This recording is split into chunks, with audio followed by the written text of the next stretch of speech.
이번 시간엔 교보증권 박병찬 이사님 모셨습니다. 안녕하세요. 예, 안녕하십니까? 네, 반갑습니다. 네. 오늘 주식시장 얘기를 좀 해보려고 하는데 예. 지금 글로벌 주요 시장들이 역사적 신고가를 기록하고 있다 이런 얘기도 있고 지금 미국 시장에 대한 관심도 꽤 높은 편인데 우리나라 시장을 좀 얘기하기 전에 최근 미국 시장의 흐름과 좀 특징들을 좀 살펴본다면 어떨까요? 전반적으로 전 세계 시장이 경기가 좋지 않죠. 근데 이제 상대적으로 미국 시장의 경기가 아주 좋은 건 아니에요. 네. 근데 상대적으로 미국 시장의 경기가 안정적으로 지금 흐름이 있다. 안정적이다라는 표현을 쓰잖아요. 화랑이다 이런 표현을 쓰는 게 아니에요. 그러다 보니까 이제 미국 시장에 더 관심이 좀 있는 부분인데 그런 가운데 미국이 올해 금리 인하를 지금 예고하고 있습니다. 네. 그 금리 인하에 대한 기대감이 지금 이제 작용을 하고 있는 거죠. 그런 것들이 작용하는 가운데 미국의 지금 지수를 올리는 것은 소위 그 빅세븐에 있는 빅테크들이 올리는데 그 화두의 핵심에 있는 것은 이제 엔비디아죠. 네. 엔비디아가 시가총액이 지금 2위, 3위까지 됐죠. 2위인 애플과 거의 근접해 있습니다. 지금 1위가 마이크로소프트죠. 네. 3조 달러가 넘고요. 그 2위도 3조 달러 근처에 됐습니다. 2.9조 달러니까요. 네. 근데 우리가 말로 3조 달러라고 하는 거지 3조 달러면 1,300원 기준으로 하면 4천조입니다. 와. 네. 그 우리나라 전체 시장의 시가총액이 2,300조뿐이 안 돼요. 그러니까 한 종목이 그런 거잖아요. 그러니까 이제 블랙홀처럼 그쪽에 이제 자금 쏠림이 있는 거고 지금 엔비디아가 급격하게 지금 오르면서 네. 시가총액을 빨아들이고 있고 그러면서 지수가 더 올라가는 부분이 좀 있어요.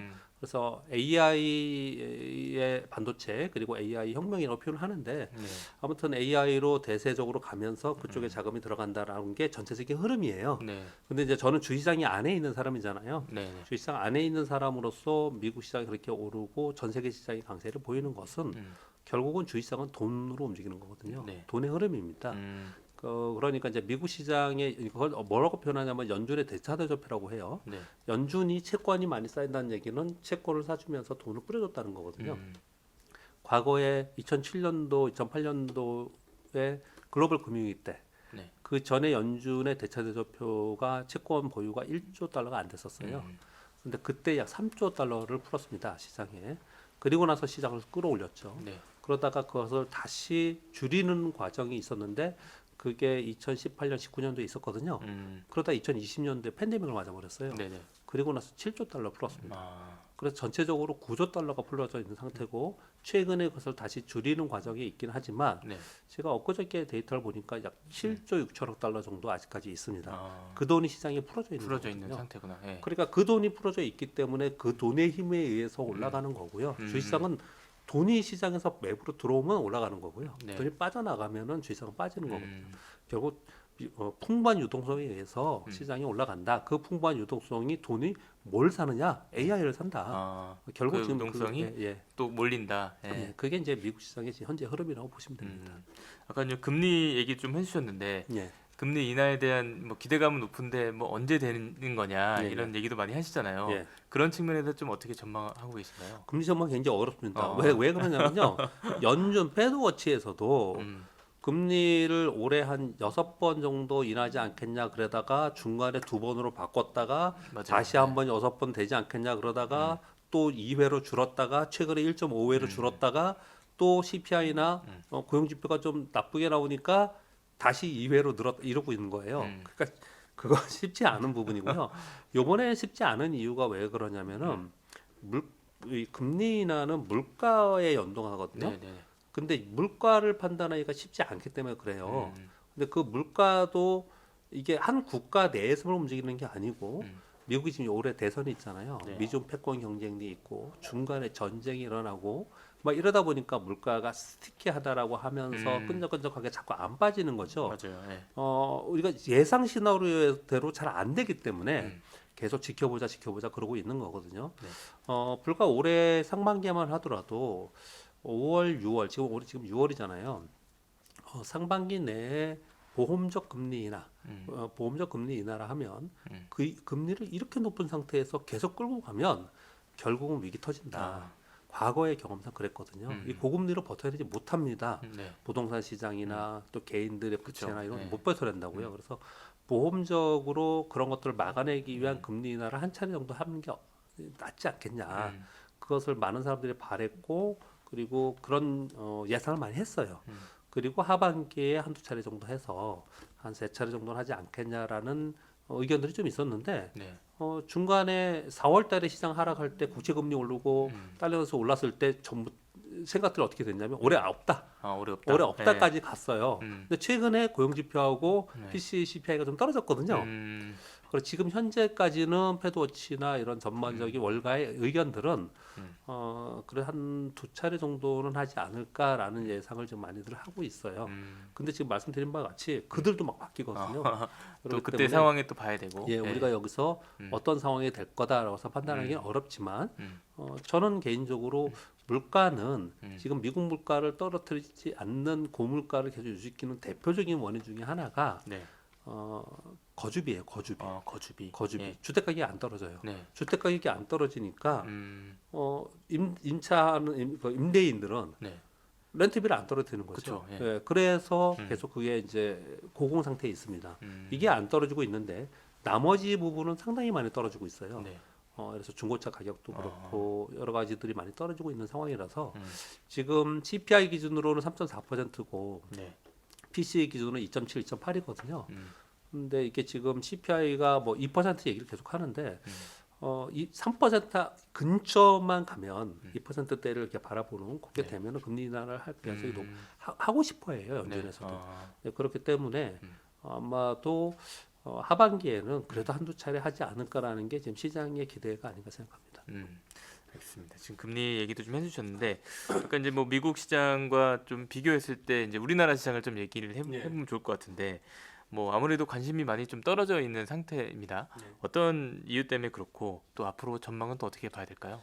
우리 시장이 상대적으로 약하다는 얘기들을 하면서 이유를 여러 가지들을 많이 댑니다. 사실 아까 미국 시장 설명하는 대로 네. 저는 주식시장 안에 있는 사람이기 때문에 유동성을 기초로 해서 저 시장을 보거든요. 그런데 아무튼 그건 좀 이따 말씀드리고 네네. 시장에서 바라보는 우리 시장의 상대적인 약한 이유를 몇 가지를 대는데 첫 번째는 정책 불신 얘기를 합니다. 네. 밸류 프로그램 얘기 나왔는데 구체적인 안과 강제성이 없어요. 네. 세금 정책도 없고 네. 그래서 이런 부분에 대한 불신 이런 것들이 있다 이렇게 얘기를 좀 하고 있는 거고 그리고 유럽이 경기도 안 좋은데 유럽은 마이너스 경기고 막 그래요. 근데 역사적 신고 내고 내자 그러잖아요. 네네. 왜냐면 금리 인하 기대감이 있거든요. 그렇죠. 네. 근데 우리나라는 어떻게 얘기를 하냐면은 연준이 금리 인하를 하는 것을 좀 보고하겠다라는 뉘앙스를 계속 얘기를 해요. 네네. 근데 유럽은 먼저 금리 인하 가능성이 있거든요. 지금 네. 스웨덴하고 스위스는 금리 인하를 했어요. 음, 그리고 오늘 밤에 그러니까 내일 캐나다가 할 거고 20일은 그 다음날 하는데 줄줄이네요. 금리 인하 네. 할지 안 할지 모르겠지만요.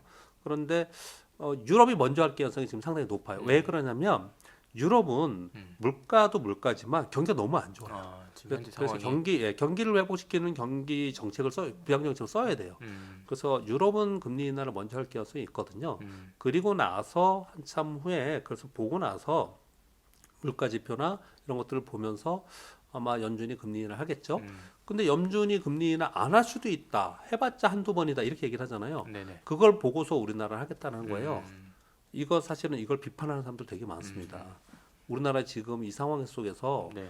이거 계속 이거 뒤처지고 있다가 이 우리나라가 경기 회복의 단계에서 늦춰지는 게 아니냐라는 얘기들 좀 그쵸. 나오거든요. 그런 걱정도 하시겠어요. 그래서 아무튼 시장에서는 이 금리 인하를 하나의 모멘텀으로 갔는데 네네. 우리나라 금리 인하는 제일 늦게 할 것 같거든요. 아, 그러니까 그런 것도 기대감이 없는 거예요. 그런 게 또 반영이 되는군요. 예, 네. 그렇습니다. 그런 상황 속에서 아까 제가 미국하고 비교를 할게요. 미국은 지금 뭐 때문에 오른다고요? 지금 빅세븐에 있고 엔비디아가 있고 AI의 주도 종목이 있고 막 네. 화두가 되면서 올라가고 있잖아요. 네네. 우리나라의 지금 AI 시대로 전환하는 과정 속에서 AI의 주도 기업이 뭐가 있나요? 없어요. 그러네요. 예. 없습니다. 음. 주도가 아니고 그들이 주도하는데 납품하는 회사 몇 개가 있는 거죠. 그렇죠. 예. 예. SK 하이닉스가 있고, 냉정하게 말하면. 예, SK 하이닉스에 납품하는 한미반도체가 있고, 거기에 후방에 있는 기업들이 있는 거예요.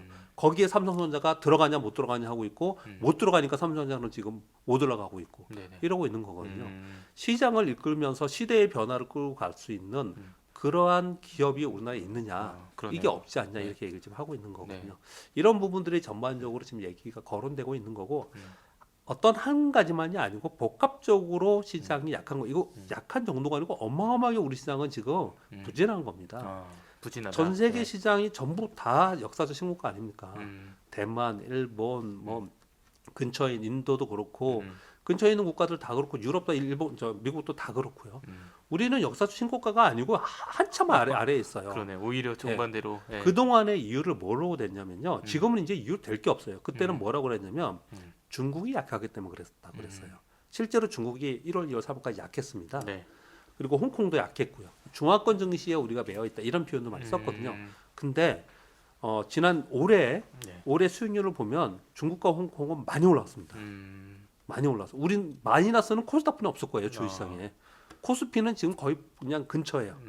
연초지수 근처입니다. 네네. 그래서 이제 그 이유도 못 돼요. 자 이제 주식시장 안에 있는 사람으로서 제 관점에서 유동성 관점에서 한번 말씀드려볼게요. 네네. 우리나라에서 연초부터 지금까지 외국인들이 한 20조 정도 샀어요. 20조 정도 20조, 샀는데요. 예. 예. 그랬는데 밸류 프로그램 얘기도 나오고 뭐 이러면서 이제 주요 종목들을 샀습니다. 그 동안에 이걸 누가 팔았냐? 국내 기관과 개인들이 다 팔았겠죠. 그 중에서 국내 개인들이 더 많이 팔았거든요. 네. 이 개인들이 판 만큼의 정확하게 비슷한 수량만큼 어디를 샀느냐? 미국 주식을 샀습니다. 바로 옮겨간 거군요. 바로 네. 올라간 건 아니지만 비슷하게 숫자가 네. 맞아 떨어져요. 음, 지금 우리나라 서학개미라고 부르는 이 투자자들이 미국 주식 보유가 105조 정도 됩니다. 105조. 예. 105조 정도를 지금 가지고 있어요.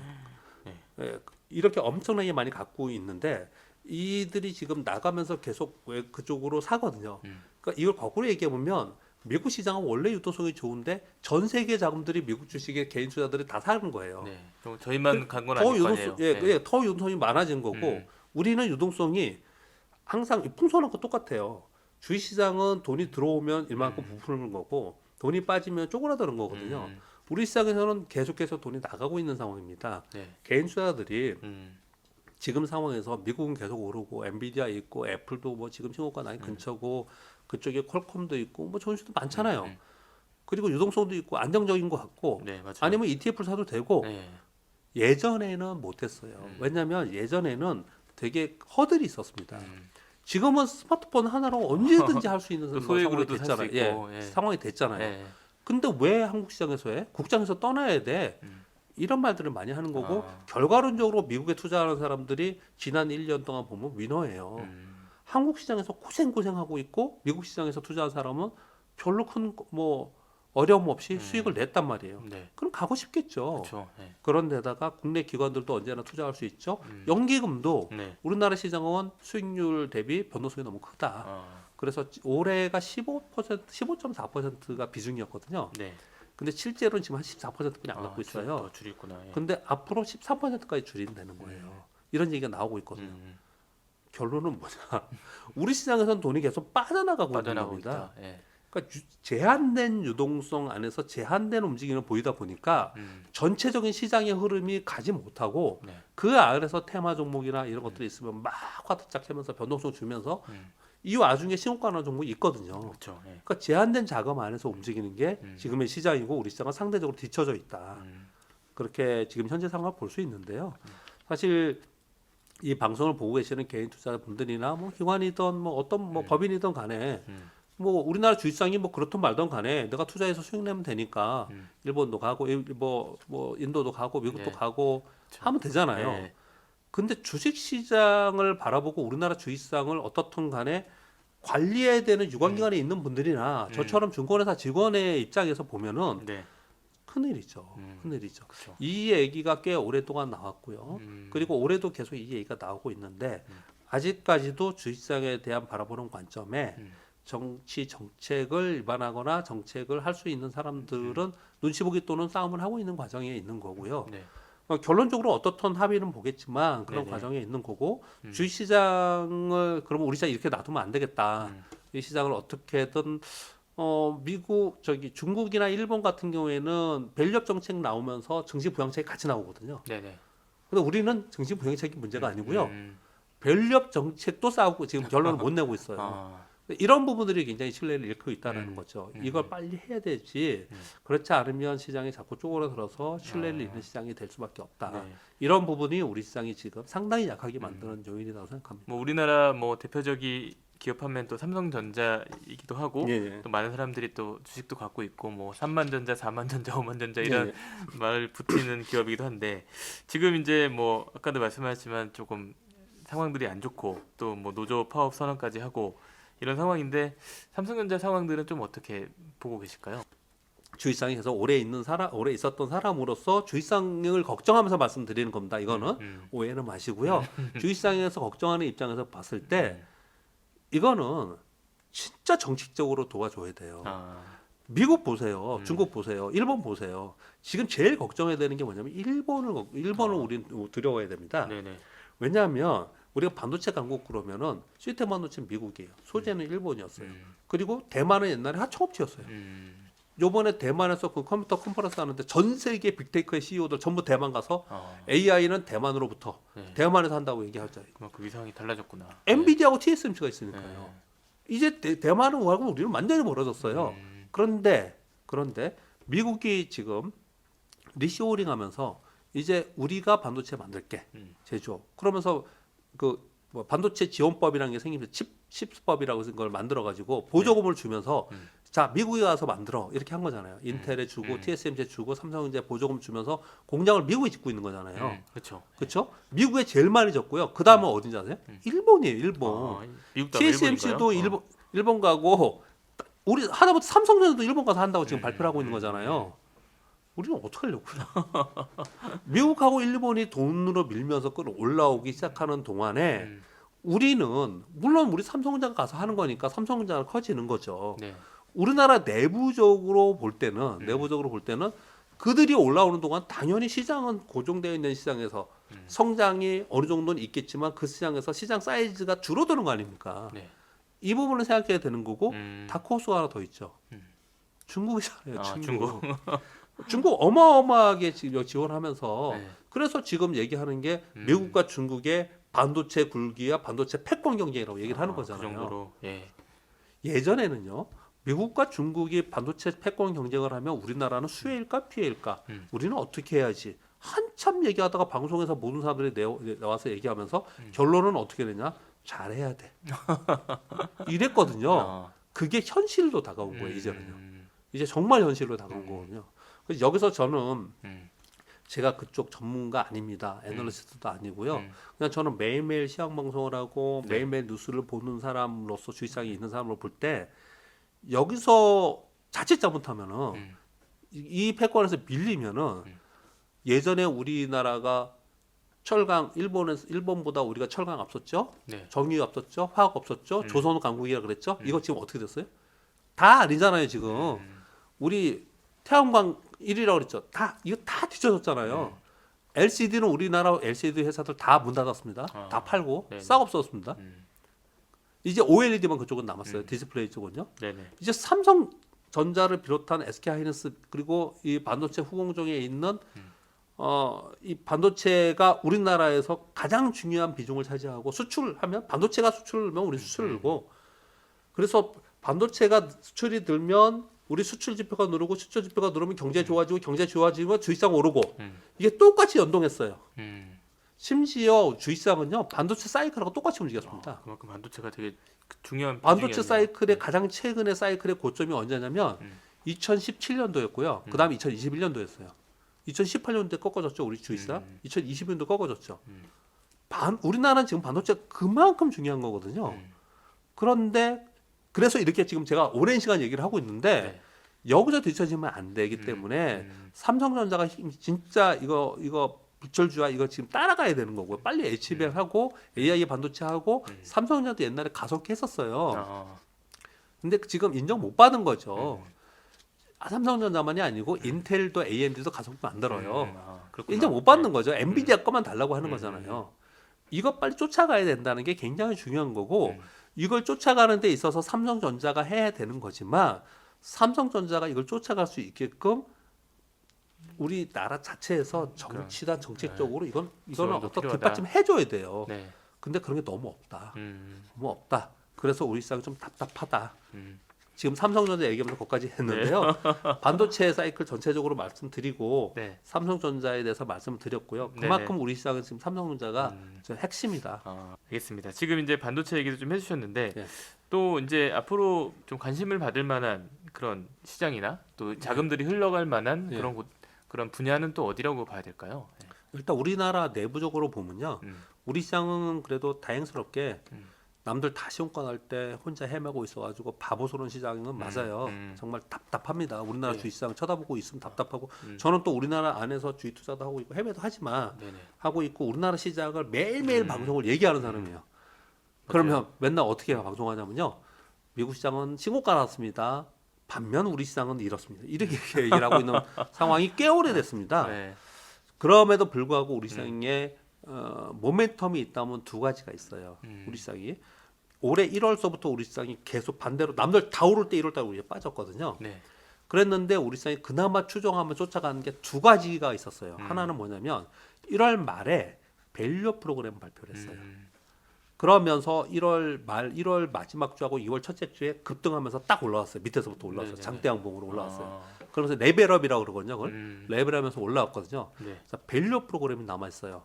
그런데 실망감이 많다고 아까도 말씀드렸잖아요. 말씀하셨죠. 예. 왜 실망감이 있었냐? 음. 구체적인 세제 계획안이 없어요. 거기. 그 안에. 예, 네. 그 안에 없습니다.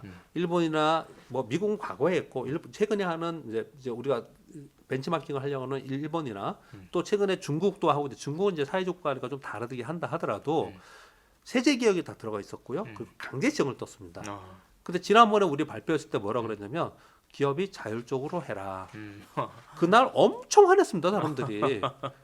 누가 자율적으로 그걸 합니까? 좋습니다. 자율적으로 한다 하더라도 자율적으로 하게끔 만드는 유인책이 있어야 되잖아요. 그렇죠. 예. 기업의 유인책은 뭡니까? 상속세에 대해서 어떤 방침을 뭐 상속세를 뭐 낮춰달라 이렇게 얘기하면 또 막 비판하는 사람들이 있어서 그런 말을 안 하겠습니다. 초고 부유층에 대해서 상속세 내는 거 그렇다 쳐요. 네네. 예를 들어서 지금 이제 이 방송이 우리 강남감에 많이 가시잖아요. 네네. 내가 옛날에 집을 하나 갖고 있었는데 집값이 막 올랐어요. 그래서 지금 그 가격을 계산해서 옛날에 세금 정책으로 봤더니 나는 이미 부유층이야. 나는 그냥 내 삶은 중산층인데 네. 그럼 세금 엄청 높아졌어. 이런 거 조절해줘야 된다는 거죠. 그런 것을 조절하는 세제 정책을 정말 다시 한번 이번에 봐야 되는 거고요. 이거와 함께 네. 봐야 되는 거고 그리고 예를 들어서 이런 거죠. 현금성 자산 많이 갖고 있거나 배당 자사주를 많이 갖고 있구나 하는 데서 자사주 소각을 한다든지 또는 현금성 자산 현금 뭐 자본이익을 가지고 이익이익을 가지고 배당을 한다든지 그러면 배당 한 만큼의 얘가 투자해도 되는 돈이고 이 돈을 가지고 자기가 뭔가 사용해도 되는데 기업 주주의 입장에서 보면 대주주의 입장에서 보면 요즘 우리나라 창업자가 대주인 게 많잖아요. 그렇죠. 그래서 보통은. 예. 그 사람들 입장에서 보면은 아니 내가 이거를 배당으로 사람들한테 주주한테 예전에는 주기 싫었던 거잖아요. 주면 나한테도 혜택이 있어야죠. 그런 혜택이 지금 미국 다 전 세계 국가에서 하는 게 뭐냐면 법인세를 그만큼 감면해 준다든지 뭐 이런 것들을 하는 거죠. 네네. 이런 쪽의 기업의 세금 정책이 분명히 있어야 되는 거고요. 또 한편으로는 밸류 프로그램을 한다고 하면 개인 투자자들도 들어와서 밸류 프로그램 되니까 난 여기서 돈을 더 벌 수 있을 것 같아. 아니면 이런 혜택이 있네. 나 들어봐야지. 이쪽에서 투자해야지. 이런 마음이 생겨야 될 거 아니에요. 그렇죠. 예. 그러면 개인 투자자들한테도 뭔가 혜택을 줘야 될 거 아니에요. 가장 대표적인 혜택이 뭐냐면은 아니 세금 안 나겠다는 게 아니에요. 주식 투자나 아니면은 주식 투자로 인한 배당금을 받다든지 아니면 채권 투자를 해서 어떤 뭐 채권 이자를 받다든지 이랬을 때 이거를 종합소득으로 넣지 않고 분리해서 해달라. 또는 일정 정도 감면해달라. 또는 장기 투자하라면서 내가 일정 정도 2년 3년 이상으로 가져가면은 그러면 팔았을 때 양도소득세나 아니면 배당에서 세금에 대한 혜택을 줘야 된다. 이런 것들을 해야 되지 않겠냐는 분명한 얘기인 좀 거예요. 유인책이 확실히 있어야 된다. 근데 그런 말들은 막 나오는데 어. 정해진 게 하나도 없어요. 어. 정치권으로 지금 서로 싸우고 있고요. 음. 지금 그런 것들에 대해서 뾰족하게 나온 게 없거든요. 근데 저는 우리가 원하는 대로 되지는 않겠지만 네. 그래도 우리가 원하는 게 100이라면 반이라도 서로 맞출 거라고 생각은 해요. 왜냐? 이거 대세예요, 대세.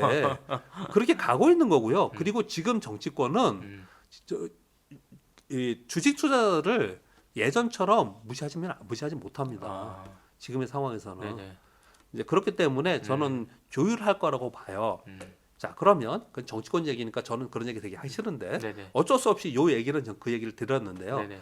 조율을 해서 발표가 되잖아요. 음, 그럼 이거 반영이 될 겁니다. 음, 그래서 올 하반기에 지금 네. 6월이니까 이제 하반기 얘기를 해야 되잖아요. 음. 하반기에 밸류업 프로그램과 관련된 섹터나 종목들은 아마 좋을 가능성이 굉장히 아. 높아요. 그리고 그것으로 인해서 시장은 한 번 더 올라갈 가능성이 있다라는 게 첫 번째 저는 긍정적으로 보는 거고요. 네네. 두 번째는 삼성전자입니다. 또 음. 삼성전자. 삼성전자가 3월에 딱 오르니까 두 번 그때 우리 시장이 1월 말에 한 번 딱 올랐다가 횡보하다가 3월에 딱 올랐거든요. 그때 삼성전자 때문에 그랬거든요. 아, 그때 젠스랑 CEO가 삼성전자 오케이. 요거 때문에 그 한마디로 그렇게 올랐어요. 그러니까 삼성전자가 제일 좋은 케이스는 엔비디아의 납품. 그러면 어떻게 될 것 같아요? 곧바로 삼성전자 오르면서 우리나라 지수 곧바로 2,800 갑니다. 그냥 가요. 영향이 그렇게 네. 바로 나오네요. 예. 네. 그러니까 삼성전자가 HBM 납품 성공하든지 아니면 삼성전자 실적들이 계속 좋아지고 하는 것들이 반영이 되면서 그러면서 지수는 올라갈 수 있을 거라고 생각하는데 네. 그래서 우리나라에 있는 증권사의 애널리스트들이 우리나라 시장 굉장히 비관적으로 봤거든요. 우리나라 네. 실적이나 이런 거를. 지금 요즘에 가만히 보세요. 우리나라 올해 GDP 성장률 올렸죠. 음. 한국은행에서도 올렸죠. 그리고 우리나라 올해 코스피의 이익도 처음에는 뭐 130 몇 조 이렇게 얘기하다가 160조 얘기하다가 지금 200조까지 얘기를 합니다. 이게 다 어디서 버는 거냐? 네. SK하이닉스와 삼성전자가 버는 거예요. 거의 아, 대부분. 네. 거기에 요즘에 화장품 이런 것도 많이 벌잖아요. 네네. 그리고 변압기도 벌고 기계도 벌잖아요. 음, 그래서 이익이 늘어나요. 전체 이익이 늘어나면 이 곱하기 멀티플이 지수입니다. 시가총액이에요. 그러면 우리나라 지수는 사실은 지금 더 올라가야 정상이에요. 이런 부분들이 남아 있기 때문에 네. 우리 시장에 대해서 위쪽으로는 기대할 부분이 좀 있고 지금 어느 쪽을 봐야 되냐고 말씀드렸는데 이걸 보는 게 굉장히 중요하고요. 네. 그리고 매월 첫째 날 그 전달에 수출 데이터가 나오거든요. 네네. 그러면 어떤 섹터에 어떤 기업들이 수출이 더 많이 늘었냐 이게 막 나와요. 네.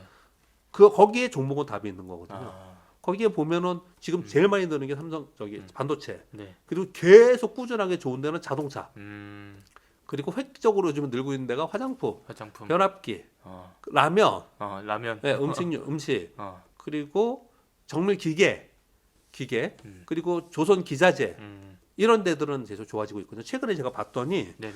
그 자료들을 제가 가져들면서 이렇게 읽어드리고 그러는데 최근에 봤더니 그런 쪽이 좋아지더라고요. 그리고 섹터에서는 그런 쪽이 보면 좋아요. 제가 지금 보니까 읽어보니까 반도체, OLED 그리고 지금 얘기한 그대로입니다. 네네. 건강기능식품, 기초화장품, 보일러, 라면, 변압기 이런 데들이 지금 좋더라고요. 그러면 이제 그런 섹터에서는 지수가 아래로 빠질 때는 투자에서 수익 내기 굉장히 어렵거든요. 네.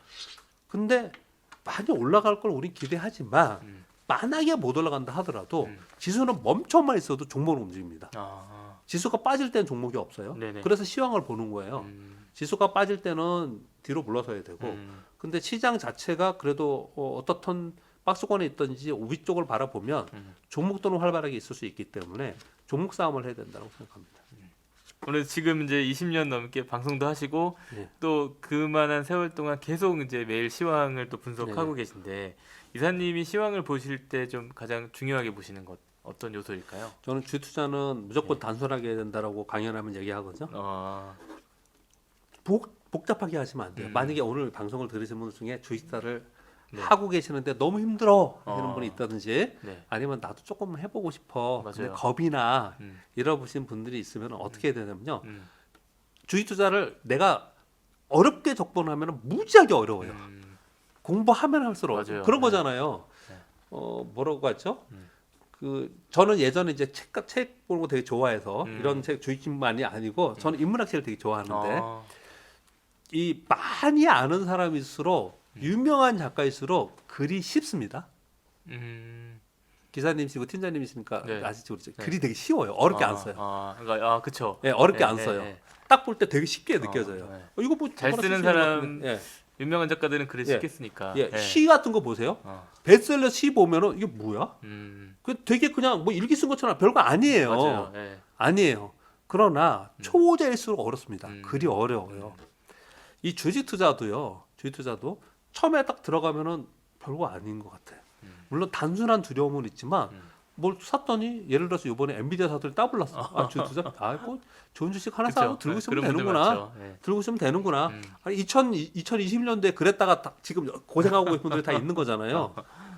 그때 주식이 막 우리나라 지수가 1,400포인트에서 3,000까지 갔으니까 뭘 사도 올랐던 거잖아. 3,000보다 사고 다 올랐던 거잖아요. 그렇죠. 예. 그런 경험을 했던 분 처음에 하면은 음. 야, 주식사 별거 아니야. 이거 별거 아니야. 생각하거든요. 어. 그러다가 이제 점차로 한 발 딛고 두 발 딛고 이제 담겨서 음. 아, 이제 공부를 하면서 해야겠다. 그래서 대부분 이제 그런 과정을 거치시는 예, 것 같아요. 그래서 이제 공부를 하기 시작해요. 네. 하면 할수록 어려운 거예요. 아. 왜요? 주식 투자는 음. 많이 한다고 공부를 많이 한다고 석학이라고 이게 수익을 내는 게 아니에요. 그러면은 훨씬 뛰어난 사람들이 막 공학도들이나 네, 석학들 경제학 박사님들 다 수익 냈어야 되잖아요. 다 애널리스트 다 부자여야 되잖아요. 아. 안 그렇거든요. 아, 그렇구나. 안 그렇거든요. 하면 할수록 더 어려워져요. 아. 그걸 다 지나고 나면은 또 네. 더 단순화 되겠죠. 글 잘 쓰시는 분들처럼. 그래서 결론은 저는 네. 그 중간 과정을 여러분들이 겪지 않았으면 좋겠어요. 아, 그래서 말아라. 예, 예. 그래서 저는 어차피 내 생업이 있는 거잖아요. 내가 목숨 걸고 저는 이게 직업이지만 여러분들이 이건 직업이 아니잖아요. 맞아요. 예. 그러니까 단순하게 했으면 좋겠어요. 단순하게. 음. 그러니까 다른 질문을 주셨는데 왜 제가 딴 얘기를 했느냐? 음. 시황을 볼 때 가장 중요하게 보는 게 뭐냐? 그냥 무조건 두 가지만 보자. 음. 하나는 금리, 하나는 환율. 금리 환율. 하나는 금리, 예. 하나는 환율. 왜냐? 주식시장은 풍선 얘기 다시 하겠습니다. 풍선에 공기가 쭉 들어오면 부풀어지는 거고 공기를 빼면 쪼그라드는 거거든요. 네. 공기가 돈이에요. 네. 돈인데 음. 금리를 내린다는 얘기는 시장의 유동성을 준다는 얘기고 그렇죠. 예. 금리를 올린다는 얘기는 시장의 유동성을 빼간다는 얘기예요. 그러니까 단순하게. 예. 예. 아주 단순한 네. 겁니다. 그냥 금리를 보고 시장이 움직이는 거고요. 거기에 조금 더 나가면 이런 거죠. 금리를 근데 언제쯤 내리냐? 경기가 안 좋아질 때 내리거든요.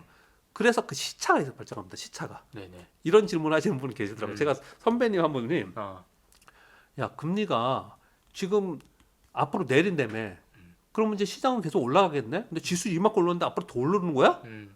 아니요. 금리 내리면 그때부터는 좀 위험하게 생각해야 돼요. 왜? 왜 그러는 거야? 이러거든요. 금리를 아주 좋을 때 경기가 좋을 때에 버블이 터질까봐 그럴 때 금리 인상을 하듯이 네. 경기가 안 좋아지면서 금리 인하를 그쵸. 아까 제가 그 네. ECB가 금리 인하, 유럽이 금리 인하하는 게 그래서 하는 거거든요. 결국은 이 중앙은행들이 사전적으로 이것들을 하면서 골디락스를 만들어가면서 좋은 환경을 만들기보다는 약간 사후적이에요. 그래서 경기가 안 좋아지면서 미국도 지금 그러는 거잖아요.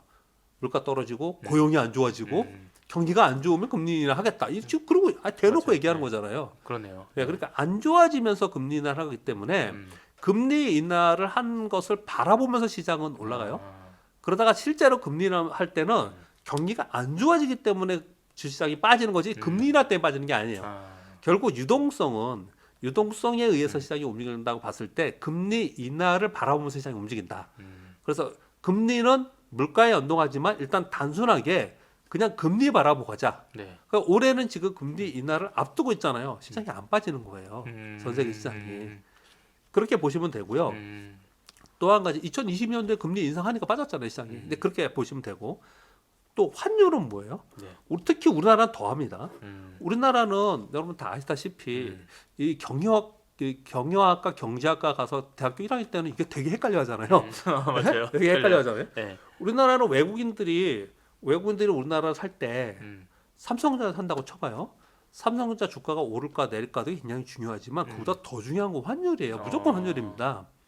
환율이 지금 1,370원 정도예요. 굉장히 높은 환율입니다. 우리가 굉장히 높은 환율이에요. 근데 1,370원인데 앞으로 달러가 떨어질 것 같아 좀. 유럽이 좀 강해지거나 중국이 올라오면 유로화가 올라오면 달러가 떨어질 것 같아. 달러 떨어지면 우리 원화가 오르잖아요. 또는 BOJ에서 이게 지금 올 하반기에 가장 중요한 핵심 포인트 중에 하나입니다. 네. BOJ에서 만약에 금리 인상을 해.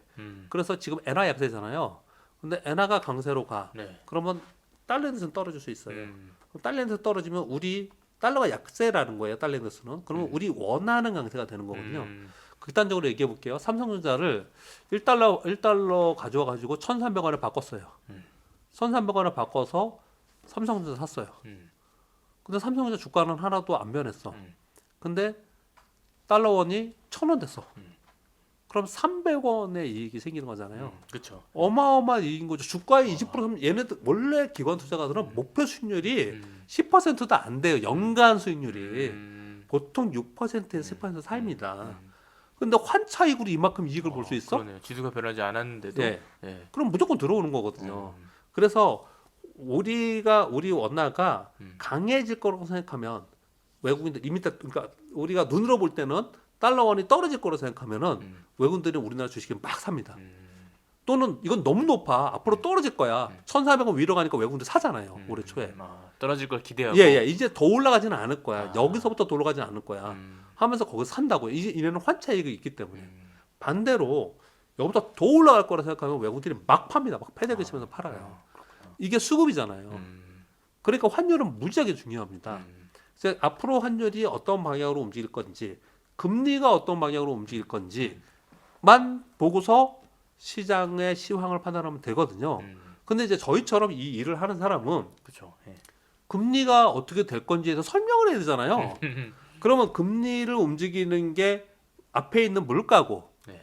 물가를 움직이는 게 고용지표, PMI, 뭐 CPI, PCE 있죠. 네. 그러면 걔네 지표들이 움직이는 게 또 앞에 또 있죠. 아. 이걸 다 설명을 하는 거예요.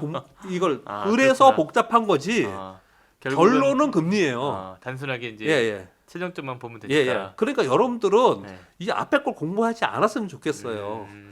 그냥 사람들이 얘기하는 걸 본인이 스스로 공부하려고 하지 마시고 여러분들 TV나 이런 유튜브나 이런 거 보면 네. 주투자 하시려면 공부하고 하세요. 공부하셔야지 잃지 않습니다. 이러잖아요. 저는 그렇게 생각하지 않습니다. 저는 그렇게 생각하지 않고요. 우리는 우리가 공부하는 게 아니고 이런 옛날부터 이런 게 있잖아요. 노하우가 아니고는 노웨어잖아요. 사람들이 다 얘기해줘. 우리가 좋은 나라예요. 사람들이 막 말하고 싶은 사람이 너무 많았어. 저도 지금 이러고 있잖아요. 다 얘기해 줍니다. 근데 어떤 사람이 맞는지는 모르지 않습니까? 그럼 몇 개 들어요. 좀 그래도 신뢰성 있는 사람들 거 몇 개 들어서 네. 눈 딱 감고 그러면 이제 올해 금리가 내려가겠구나. 그러면 환율은 뭐 좀 내려가겠구나. 이러면 주식 좀 해도 되는 거고 주식시장에 있어도 되는 거고요. 네. 이거 보니까 환율 급격하게 올라가고 지금 오히려 금리 더 올릴 수 있을 것 같대. 지금 4월에 그래서 빠진 거거든요. 네네. 그런 분위기가 되면은 난 피해야겠다. 시황은 네. 그냥 딱 그렇게 보시면 돼요. 시황. 되게 어떻게 보면은 그쵸. 내가 그걸 미리 공부해서 하는 것보다는 그런 전망들은 어느 정도 이제 좀 네. 요즘에 검색도 쉽고 네. 할 수 있으니까. 네네. 예, 알겠습니다. 지금 이제 뭐 그런 얘기를 좀 해주셨는데 이게 뭐 매수 타이밍도 중요하다는 얘기가 있고, 근데 어쨌든 주식 시장에 들어가는 분들은 이렇게 뭐 심각하게 고민하지 않아도 나의 그런 원칙 이런 네. 것들을 좀 세워놔야 또 그 잘 이어갈 수 있는 것 네. 같더라고요. 또 네. 그런 말씀도 많이 해주셨는데 네네. 그런 원칙들은 어떻게 좀 가져가야 될까요? 자, 요것도 단순화시키겠습니다. 자, 주식을 지금 처음 하시는 분이라고 생각하고 제가 네네네네. 말씀을 할게요. 네. 아니면 주식을 많이 하셨던 분들도 다시 한번 고민해봤으면 좋겠습니다. 네. 저도 끊임없이 다시 고민합니다. 제가 주식 교육을 엄청 많이 했어요. 강연회도 많이 하고요. 제일 교육의 효과, 결과가 안 좋은 집단이 어디냐면 네. 증권사 직원입니다. 전문가 집단. 왜요? 왜 그럴 것 같습니까? 뭐 본인들이 자기가 네. 잘 났어요. 잘났어. 자기가 다 알아. 아무래도 예, 다 알아요. 돌아보지 않는다는 거죠. 아, 주식시장에서는 그게 가장 나쁜 습관 중에 하나예요. 저도 스스로 반성 되게 많이 합니다. 그러면서 늘 백지처럼 다시, 왜냐면 그게 유연성이라고 하잖아요. 왜냐면 주식 시장을 삼보로 예단하거나 주가를 예단하는 거 정말 어려운 얘기입니다. 그게 쉬우면 누구나 다 돈 그쵸. 벌고 뭐 이게 네. 쉬울게요. 주식시장 어려운 이유는 그만큼 어렵다라는 거예요. 그래서 유연성을 갖고 계속해서 바꿔나갈 수 있어야 되거든요. 자, 얘기하면서도 또 제가 하나 더 말씀을 드리면 단순화시켜서 아까 말씀드렸듯이 금리와 환율을 보고 아 그래 올해는 주식 투자 그래 올해까지는 할 수 있겠구나. 만약에 이게 바뀔 것 같으면 그때는 빨리 빠지자. 요 정도 이제 결론을 내셨단 말이에요. 그리고 뭐가 좋냐 그랬더니 아까 쭉 얘기했잖아요. 네. 일부에서 네. 삼성전자 얘기하고 뭐 화장품 얘기하고 뭐 반도체하고 어. 삼성전자 그러면 안 되겠죠. 참 네. 반도체 얘기하고 화장품 얘기하고 뭐 변압기 얘기 쭉 했단 말이에요. 네. 음식도 얘기하고. 그 중에 대표 종목이 있단 말이에요. 어. 정확하게 대표 종목이 어떤 게 있단 말이에요. 그런 것도 쉬워요. 요즘에 그런 공부하실 필요 하나도 없습니다. 왜요? 포털에 가서 HBM 관련주, 아. SSD 관련주, 맞아. 변압기 관련주. 네. 그러면 대장서부터 뭐라고 쫙 써놔요. 아. 사람들 다 써놨습니다. 아. 자, 거기까지는 그냥 그런 거 보시면 돼요. 음. 일부러 할 필요도 없습니다. 일부러 할 필요도 없어요. 그냥 고르잖아요. 그런 그 종목은 다음부터는- 그렇게 찾을 수 있구나. 예. 그 다음부터 수익을 내느냐 안 내냐는 아. 이제부터는 이제 내 저기예요. 기술입니다. 자기의 기술. 이게 제가 책을 쓰는 시그널 트레이딩이나 매매 기술 뭐 이런 거, 매매 심리 이런 거거든요. 네네.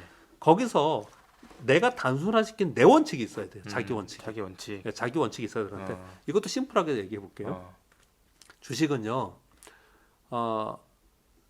남들이 돈 들고 와서 사면 오르는 거예요.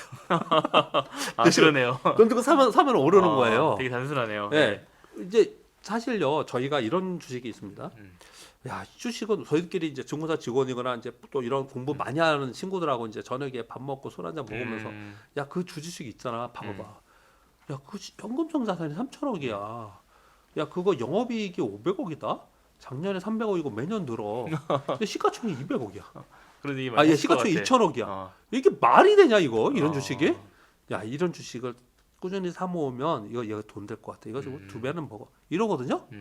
그런 주식 샀다가 진짜 골명 납니다. 진짜 어. 속 터져 죽어요. 안 올라요. 이게 우리 시장의 단점이에요. 왜 그럴까요? 다 그러지는 않아요. 네. 그런 주식이 많습니다. 아. 우리 시장은 모멘텀 플레이가 훨씬 강해요. 자기 때가 돼야 돼요. 자기 때가.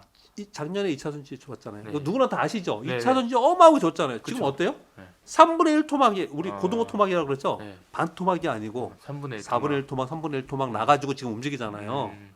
근데 주가 안 오르잖아요. 맨날 신저가 가잖아요. 네. 저가로 가잖아요. 음. 근데 걔네들이 뭐 안 오를 것 같냐? 음. 누구나 생각해 볼 때 지금 사면 이게 나을 것 같아. 근데 이걸 사가지고 분할 매수해서 들고 있다가 안 팔고 있을 자신이 있느냐? 쉽지 않거든요. 그렇죠. 예. 그러면 언제 사면 될 것 같습니까, 팀장님? 뭔가 기회가 아까 좀 전에 얘기했잖아요. 네. 남들이 살 때 사면 돼요. 아 남들 살 때. 남들이 살 아. 때 기관이 사든지 연기금을 사든지 아. 투신이 사든지 사모펀드가 사든지 아니면 외국인이 사든지 사실 요 조합이 같이 사면 더 좋고 남들이 살 때 사면 좋거든요. 그때가 어쨌든 뭐 호재라 하면 그런 게 있기 때문에 유입이 나는 되는 몰라도 건가요? 나는 몰라도 돼요. 어. 그들이 모를 수도 있어요. 또는 아는 사람만 살 수도 아. 있어요. 그렇거든요. 그런데 음. 이들이 조금씩 살 때는 내가 눈치를 못 챌 수도 있어요. 맨날 검색하고 그걸 찾아봐야 돼요. 그런데 눈에 팍 띄는 게 있습니다. 뭐냐? 갑자기 거래량이 늘어나는 거예요. 거래량. 예. 그래서 거래량이 제일 중요한 거예요. 음. 단순화시키자. 거래량을 기준으로 매수 매도를 하는 거예요. 거래량이 높다는 건 어쨌든 이거를 누군가 계속 사고 예예예. 있다는 뜻이니까. 누군가 예. 거래량이 많다는 거는 맨날 5만 주뿐이 거래가 안 되는 종목이 있었어요. 근데 어느 날 100만 주 거래됐어. 이 얘기는 100만 주 산 사람도 있지만 사실은 또 판 사람도 있는 거예요. 그렇거든요. 그렇죠. 그래서 이 100만 주는 굉장히 중요한 겁니다. 주가가 30만 원 됐던 게 지금 5만 원이에요. 계속 빠지다가 갑자기 거래량 100만 주가 됐어. 100만 주 판 쪽도 있지만 누군가 이제 여기부터 사기 시작을 한 거예요. 네. 뭔가 달라진 겁니다 이게. 아 이게 사는 분들 들어왔네. 아, 이제부터 얘를 관심 있게 보자. 나 원래 이거 언제 살까 고민이었는데 아 나 이쯤부터 하면 될 것 같다. 이때가 타이밍이다. 보통은 네. 어떻게 생각하냐면요. 이거 거래량이 이렇게 늘었는데 또는 주가가 많이 떴는데 5만 원이었던 게 50만 원 갔어요. 거래량이 없다가 갑자기 거래량이 늘었어요. 이 얘기가 많이 산 사람도 있지만 반대로 누군가 많이 판 거예요. 주식을. 그렇죠. 야 이거 뭔가 왜 이렇게 팔지 얘네? 이렇게 뭔가 주가에 변화가 생기는 건 거래량에서 생기는 거예요. 네네. 보통의 사람들은 어떻게 생각하냐면 거래량이 생기면서 주가가 막 빠지잖아요. 또는 거래량이 생기면서 위에 올라오잖아요. 그럼 바로 뭘 하냐면 막 포털을 찾아보고 전화를 해보고 막 그래요. 이거 왜 이러지 이러거든요. 네네. 윌리엄 오니라는 분이 이렇게 얘기했습니다. 네. 우리 전 세계 주식의 대가이고 주식 최고로 제일 아마 그분이 제일 인기가 많을 거예요. 개인 투자들에게. 네. 윌리엄들이 모든 답은 시장 안에서 찾아라. 주가가 답이다라고 주가가, 하죠. 주가는 다 알고 있어요. 다 알고 있어요. 그걸 내가 찾으려고 하면 네. 답이 나왔죠. 음. 그러면 주가는 안 움직이거나 이미 끝났을 수도 있어요. 그렇죠. 네. 끝났을 수도 있어요. 음. 주식시장 안에 주가에서 일단 답을 찾아야 되는데 그 답이 뭐냐? 거래량이다. 라고 저는 생각합니다. 네, 알겠습니다. 그런 원칙들을 뭐 자기 그런 것들을 좀 거래량 같은 것들을 보면서 어쨌든 그것도 공부긴 하네요. 그래도. 네. 근데 그걸 좀 더 자세히 설명하려면 조금 더 어려워지거나 복잡해질까봐 제가 네. 거래량이라고 기준을 잡아라라고 네. 말씀을 좀 드리는 겁니다. 네. 알겠습니다. 지금 이제 뭐 주식 투자하시는 관심 있는 분들은 뭐 아무래도 가치주, 뭐 성장주 이런 뭐 그 용어들을 막 이제 예, 예. 듣게 되실 텐데 예. 앞으로 좀 이런 것들을 좀 구분해서 투자 전략을 좀 세운다면 어떻게 조언을 좀 해주실까요? 과거의 논리하고 지금하고 논리하고 많이 다르고요. 그리고 과거 논리가 지금 안 맞는 거 되게 많습니다. 경제 지표들도 안 맞는 게 많고 그래서 네네. 이코노미스트들 있잖아요. 네네. 주식시장을 되게 맨날 미안하다 그래요. 맨날 내가 틀렸습니다. 미안하다 아. 맨날 그래요. 안 맞는 게 너무 많거든요. 아, 지금 그렇구나. 왜 그러냐면요. 네. 과거에는 실물 경제의 이 자본시장이 선반영하면서 같이 움직였어요. 그 실물 경제가 주예요 원래. 네. 경기가 주잖아요. 경기에 따라서 시장이 움직여야 되는 거잖아요. 그렇죠. 근데 언제부터인가 이 자본시장이 아, 이 자본주의가 자본시장이 더 커요. 자본시장에서 돈을 넣고 빼는 거에 따라서 실물 경기 안 좋아? 돈 넣어 자본시장에. 오히려 그럼 반대로 예. 움직이는. 이제 대표적인 예를 드는 거예요. 예. 그래서 예전에 이론하고 굉장히 많이 다른 게 많거든요. 음, 지금 가치주 성장주도 그래요. 음, 예전에 가치주란 건 뭐냐면 음. 자산 가치가 높은 PBR주나 장치 산업이나 이런 거 네. 이런 걸 자산 가치라고 했고 성장주는 뭐 현금 흐름이 좀 안 좋고 하지만 기술력이 좋고 뭐 이런 것들에 대해서 향후의 성장주다 이랬거든요. 근데 지금은 보세요. 가치주라는 거는 이익이 많이 나서 현금 자산이 많고 한 거는 가치가 아닌가요? 이게 가치잖아요. 그렇죠. 예. 성장주라는 거는 아, 사실은 기술력이 좋고 기업이 성장한다는 거는 그걸 가지고 이익을 낸다는 거 아닙니까? 그러니까 성장주는 이익 성장이고 가치주는 이익의 가치예요. 기업은 무조건 미래의 이익을 그쵸. 창출하느냐에 있는 거예요. 음, 미래의 창출. 그리고 주식은 미래에 투자하는 거예요. 지금 장치 산업이 해서 땅이 엄청 많아. 네. 그 땅 다 팔면 지금 주가가 많이 나고 칠게요. 그래서 청산하면은 5만 원을 받을 수 있어 주당. 그 주가 오르나요? 안 올라요. 그냥 그 회사 망하라고 그냥 기도하는 수밖에 없어요. 그 주식을 사면 주식은 미래에 투자하는 거예요. 그래서 결국은 미래의 가치 성장, 미래의 이익 성장을 찾는 거예요. 미래의 이익 성장을 찾는 겁니다. 예전에 그런 가치 성장구의 개념 자체가 예. 좀 많이 변화. 예, 저는 그렇게 보면 안 된다고 생각합니다. 네. 만약에 그렇게 따지면 오해하시면 안 되는 게 아. 뭐냐면요. 지금 밸류 프로그램 하잖아요. 네네. 그래서 가치주가 좋아질 거다 이런 얘기 하죠. 네. 뉴스 보면 막 그렇게 얘기를 하잖아요. 이제 가치주를 사야 돼. 가치주의 시대가 온다 이런 얘기 하지 않습니까? 그 미국 보세요. 엔비디아는 가치주예요? 엔비디아, 애플은 가치주입니까? 마이크로소프트는 가치주예요? 그러네요. 아니 뭐 그러면은 저런 사야죠. 코카콜라 사든지 아니면 철도주 사든지 아, 그래야죠. 그렇죠. 네. 주식은 그렇지 않다니까요. 투자는요. 이거 지금 우리 금융권에서 그리고 이 뭐랄까 경제를 다루는 언론에서 호도하는 게 되게 많아요. 되게 많습니다. 저는 이것도 그런 거라고 생각해요. 아, 자기들이 만들어 놓은 논리에 의해서 실제로 네. 글로벌 펀드들이 금리가 낮으면 성장주가 오른대요. 왜요? 성장주는 오랫동안 투자를 해서 결과가 나와야 되잖아요. 그러면 돈을 차입해야 되잖아요. 그러니까 얘들은 금리가 낮아야지만 좋은 거예요. 네. 그래서 호재래요. 아, 그래서 금리가 낮은 금리 인하하면 성장주가 뜨고 금리 인상을 하면 가치주가 뜬다라는 거예요. 그런 논리거든요. 근데 실제 펀드들이 움직이는 그 펀드들이 있는데 그런 펀드를 스타일 펀드라고 합니다. 네네. 그래서 실제로 그런 움직임이 있긴 있습니다.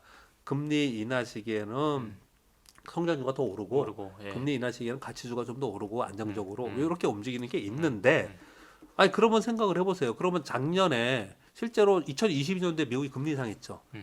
나스닥이 제일 많이 빠졌어요. 그 논리가 맞았습니다. 맞았어요. 성장주가 더 빠지고 가치주는 덜 빠졌어요. 그러나 그 이후에 지금 금리 인하 했어요? 아니잖아요. 그냥 금리 인하 기대만 있는 거고 그렇죠. 작년부터 올해까지는 아니지 않습니까? 근데 성장주만 계속 올랐잖아요. 일본의 밸류 프로그램을 했잖아요. 네. 밸류 프로그램 해서 뭐 금융 지준이 뭐는 배당성이 높은 주식이니 이런 주식들이 우리 봐야 된다. 저도 그렇게 얘기를 하고 다닙니다. 그러나 주가는 5배, 10배씩 난 거는 다 성장주에서 났어요. 그러니까 주식은 네. 미래에 투자하는 거기 때문에 미래의 이 성장도에 투자를 해야 된다라는 게 저는 맞다고 생각합니다. 그러니까 딱 어떤 떨어지는 공식이 있다기보다는 네. 그런 미래 상황들이 반영이 되니까 네. 네, 그렇게 변화가 좀 있겠네요. 지금 주식시장에 대한 얘기를 이제 쭉 해주고 계신데 네. 뭐 주식시장은 심리 게임이다 이런 말도 좀 하셨어요. 네, 투자를 하는 데 있어서 심리를 강조하신 이유 어떤 부분일까요?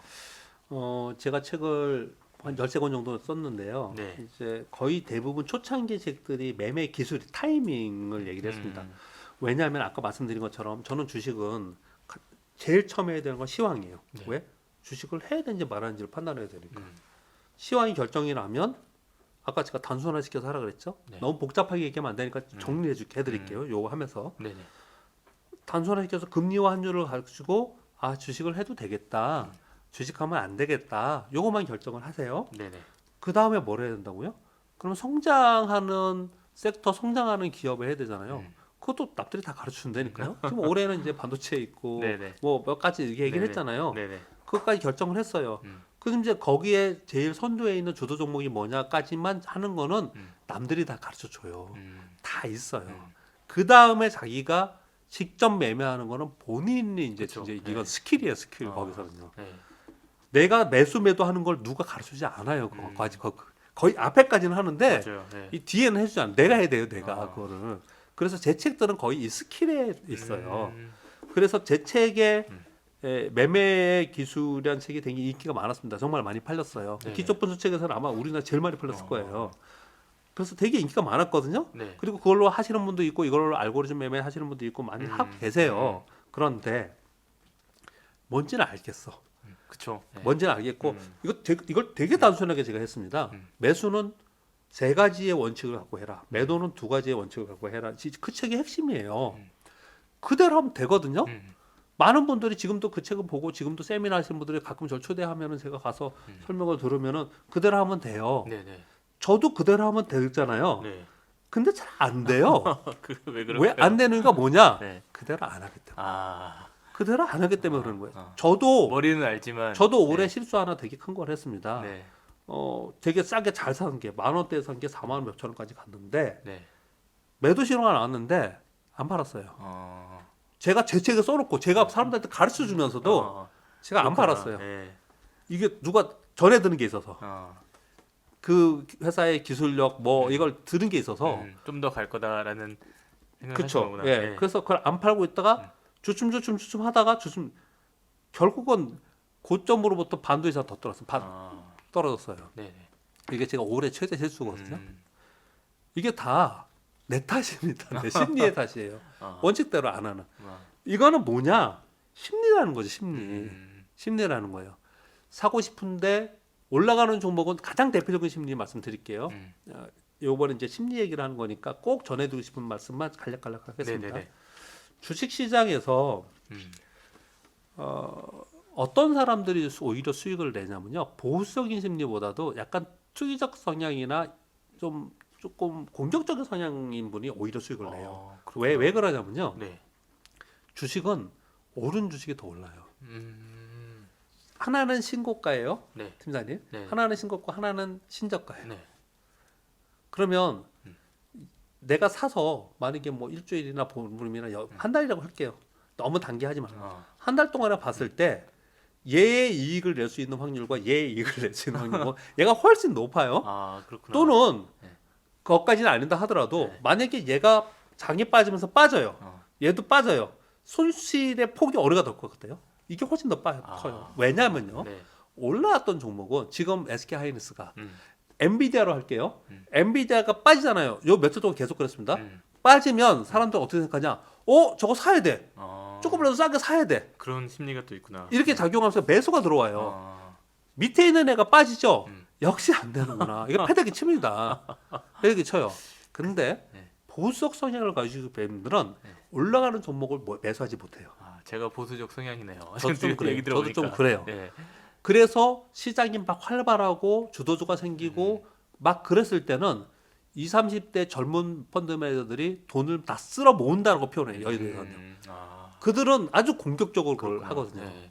그래서 작년이죠. 2차 전지가 10배씩 나고 폭등했을 때 네. 여의도에 난다긴다 하는 유명한 매니저분들, 음. 나이 드신 분들 나중에 다 사과 방송했습니다. 그거 못 잡아서 죄송합니다. 네. 그것 때문에 수익이 못 났습니다. 그렇구나. 그랬거든요. 네. 이게 성향의 문제입니다. 성향의 문제예요. 저도 뭐 봤을 때 많이 오른 것들은 이게 지금 너무 올라서 네, 지금 네. 들어가면 예. 그렇게 오히려 손해 볼 네, 거라는 인식들이 있잖아요. 예, 예. 네. 근데 그게 이제 성향의 문제라고 네. 말씀을 드리는 거거든요. 근데 그 말은 틀릴 수도 있다. 인정합니다. 왜냐하면 결과적으로 2, 3년 지나 보면 많이 오른 놈은 또 많이 빠지고 밑에 놈은 결국은 또 올라오고 그렇게 하죠. 네. 그래서 아까 질문을 좀 안 주셨는데 구분해야 될 건 뭐냐면 아, 내가 어떤 성향과 어떤 투자를 할 거냐부터 먼저 결정해야 되는 거예요.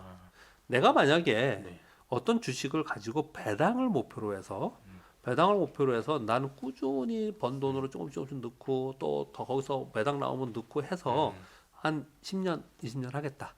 그렇게 해서 한 10억 정도를 내가 배당 투자를 해보겠다.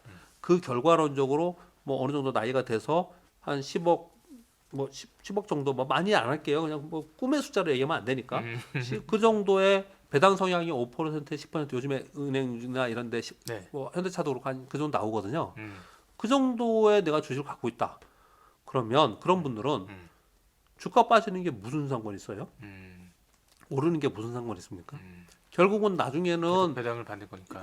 결국은 그 주가는 오르락내락 하는 거지. 그 기업의 성장에 따라서 올라갈 거니까 장기적으로 보면은 그건 믿고 가고 배당은 그냥 내가 10억이 있으면은 배당 수익률이 7%라고 하면 7천만 원이잖아요. 그 웬만한 사람 연봉이 그냥 나오는 그쵸. 거잖아요. 이거 세금은 주가가 내겠지만 떨어져도 배당이 달라지는 달라지는 게 아니니까요. 아니니까. 그거는 네. 아니니까요. 이렇게 하시는 분들은 지금 얘기하는 거 논해요. 그렇게 하셔야 됩니다. 이것도 한 축이에요. 그쵸. 굉장히 좋은 방법입니다.